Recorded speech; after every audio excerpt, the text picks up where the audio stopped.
We'll discuss about collection framework in Java. So collection framework, it is an API which allows you to store a group of objects in a different way. So there are a lot of predefined classes are there in collection API. So we'll start with what is collection framework. Then we'll move on to the class hierarchy. What is a parent class? What is a child class? Likewise, we'll discuss about the hierarchy of the collection framework. So in Java, collection is a group of objects, and in collection framework we have a set of predefined classes which allows you to store a collection of objects. And in collection framework we have three major categories of classes.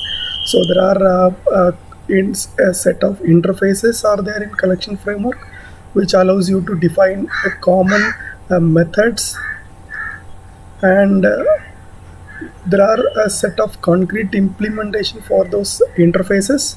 So we say it is a classes. So you can have a set of interfaces, then we have a set of classes, right?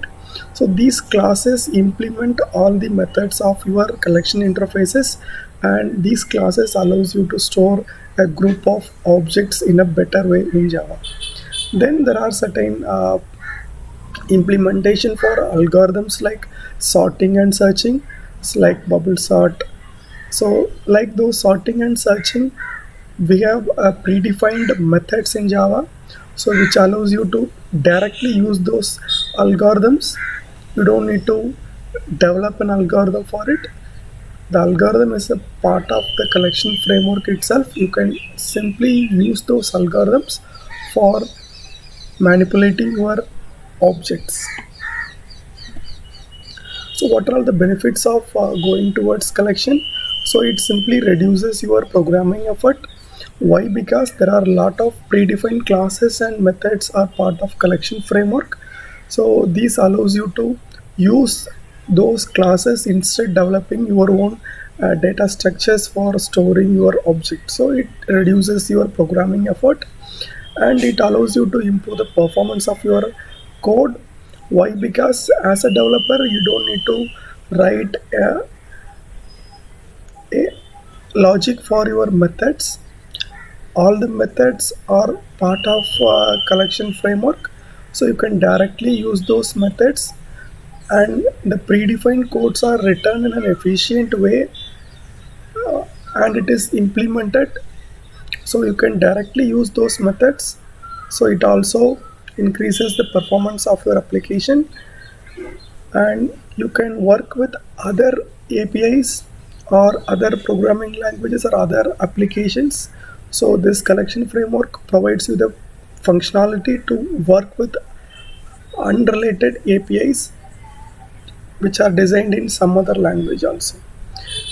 And it is very easier for you to learn the collection API, the classes and its methods. Invoking those methods are very simpler if you are good in basics of Java. So you can easily learn collection APIs. And once you know the collection API, it is very easy for you to implement it for your application. So it provides you easy implementation of the collection API inside your application, and ultimately you can reuse your application, or you can reuse your software module across different applications. So we'll start with collection hierarchy. Now we'll discuss about a set of predefined classes and interfaces comes under collection API. So we'll start with the collection. So collection is an interface. So it is a parent of entire collection framework. So for the collection interface, we have three major child classes. We call it as interfaces. So for the collection interface, we have three varieties: set, list, and queue. So collection is an interface which may have a set of methods which is common across set, list, and queue, right? And set will have its own method declarations, and list have its own method declarations, and queue has its own set of method declaration. So under collection interface, we have three child: set, list, and queue. And under set interface, we have three childs: hash set, linked hash set, and sorted set. So for the set interface, we have three direct child, and out of three, hash set and linked hash set are classes, and sorted set, once again, it is an interface. And under sorted set, we have a tree set class. So this is about set hierarchy. Then regarding list hierarchy, we have an array list is a class, vector is a class, and linked list is a class. And especially for the linked list, it implements list and queue interface. So for the linked list, you have a two parent, list as well as queue. And for priority queue, the parent is going to be queue. So this layer represents concrete implementations of your interfaces, or you can say concrete classes, which implements all the methods of your interfaces. So this is about collection hierarchy. And regarding object hierarchy, under object class, we have two classes, arrays and collections. So these two classes are concrete implementations which may have certain useful methods for working with a collection. And this is not part of your collection, this is a part of your regular Java API. And we have another separate hierarchy for a map interface. So map interface is not part of collection interface, so it is a separate hierarchy. So under map interface, we have a four classes: hash table, linked hash map, and a tree map. And for the map interface, we have another child interface. We call it as sorted map. Under sorted map, we have a tree map. So this layer represents a set of classes which are part of map interface. So we have four classes under map interfaces, and under collection interface we have 7 classes, and under object we have 2 classes. So these are all the classes we widely use it in collection framework for manipulating a group of objects inside your application. Now we'll get into what is the role of a hash set, what is the behavior of hash set. Like that, we'll discuss about each and every class. So we'll start with the collection interface. So collection interface, it is a basic or a parent interface which is going to have a set of operations or set of behaviors of all the collection classes. So common methods of all the collection classes will be part of your collection interface. And regarding set, so it is a child of collection, and it applies a restriction that in set all the objects are going to be unique. You cannot have any duplicate objects in set interface, right? So that is a specialty of set. And sorted set allows you to have objects in a sorted way. So here you are going to have unique objects, and moreover objects are in sorted way, right? So that is a specialty of sorted set. Then regarding list, so list always provides you the position or index oriented operations, and here if you want, you can have a duplicate elements also.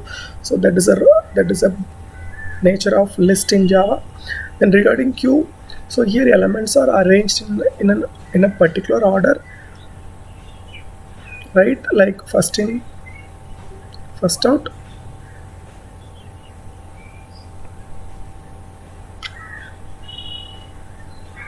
And regarding map, so map always hold a pair of data. We call it as key as well as value, and every key is matched with a particular value inside your map interface. And regarding sorted, the entire collection is sorted based on the key. So that is how sorted map works in Java. So this is the nature of a list. So in list, you can have an index oriented operations or position oriented operation. So the list index always starts with 0, 0, 1, 2 up to n numbers, and values are going to be the data. So values can be of any type. or any object type. It may be of string, or it may be your user defined class type, or it may be of any wrapper class type. So in list you can have duplicates, it is allowed it. And if you are using set, in set there is no position oriented operations. Set allows you to store only unique elements, and there is no indexing in set. You cannot have any index oriented operations in set. And regarding map, in map you will always have key as well as value pair. So key is going to be an object type and value is going to be an object type. So here we have taken a key 10, 25, these are all the integer object, and value are going to be string object. So likewise every key is associated with a particular value.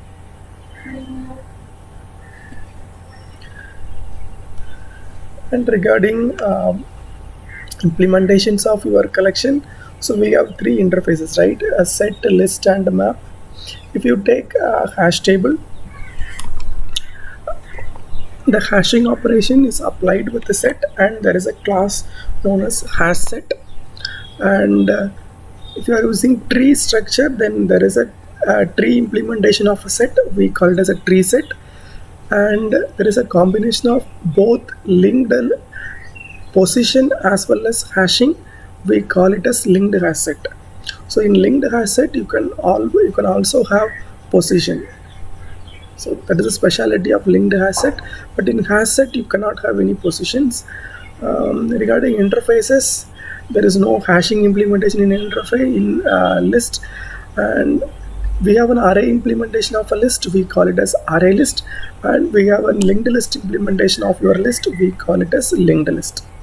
And regarding map, we have a hashing implementation, we say it is a hash map. And tree implementation is there, we call it as tree map. And hashing plus linked, we have a combination of both. And there is a class in Java, we call it as linked hash map. So these are all the actual implemented classes which are part of collection framework. So now we'll see certain overview of each and every collection classes. We'll start with the hash set. So hash set is unsorted and it is unordered set. So in unordered, in the sense you cannot have any position oriented operations, and it is also unsorted. And whenever an object is inserted inside the hash set, it generates a hash code. Based on that, it will insert the element into your hash set, right? And it does not allow any duplicate. And if you don't want to worry, if you don't need to worry about the order of the insertion, then you can go with hash set. And regarding tree set, like hash set, the elements are sorted in tree set. Apart from that, tree set allows you to store only unique elements, and internally it performs sorting before storing that into tree set.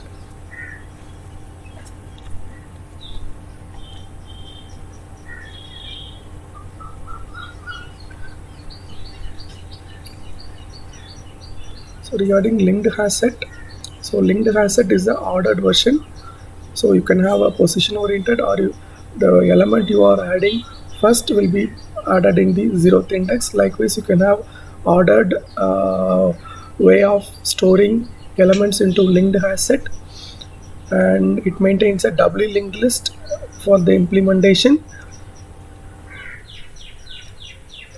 And compare with the hash set is unordered, but linked hash set is an ordered element.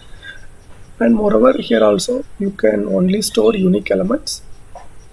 And regarding array list, so as you all know about array, right? So array is a fixed size of storage where you can have a collection of data. Likewise, array list is a dynamic array, or it is a growable array. And in array list you can store duplicate elements, and it allows you to store elements in a position oriented. And moreover,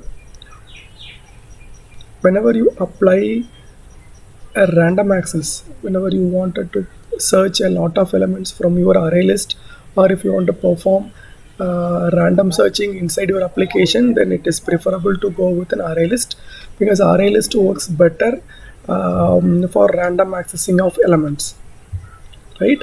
As part of linked list, so linked list also index oriented or position oriented, and in array list, compare with array list, linked list uses doubly linked list for the implementation purpose. And if you are performing a lot of insertion and deletion, then it is preferably to go with linked list compared with your array list. So these are all the part of collection interfaces and its methods. There is a method size which always returns the size of your collection. So these are the common methods. You can use it across any collection classes. Then isEmpty allows you to check whether the collection is empty or not. Then contains performs simply a searching whether the particular object is part of the collection or not. This is for adding element, removing element. Then iterator is meant for accessing all the elements of your collection. Then contains all, it is going to check the entire collection in another collection class. Then there is a method add all, you can add the entire collection of object into another collection. Then the same way you can remove the entire collection object. Then if you want, you can retain all, then you clear. If you want to remove all the elements, then you can go with a clear. Then this is for conversion to array. If you want to convert a collection into an array, you can use it. So while working with those collection classes, we can have a demonstration of these methods.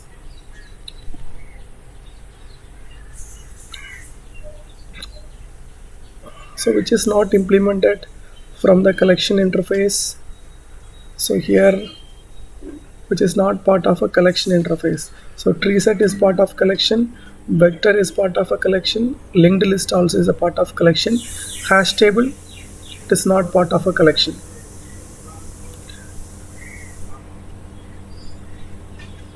Then which of the following is a class? Collection is an interface, collections is a class. Then which is does not accept duplicate values? Set always contain only unique value, so tree set. Vector, linked list, array list can have duplicate values. So that's about collection. And in the upcoming classes, we will go through the entire collection classes and its methods with a hands-on programming.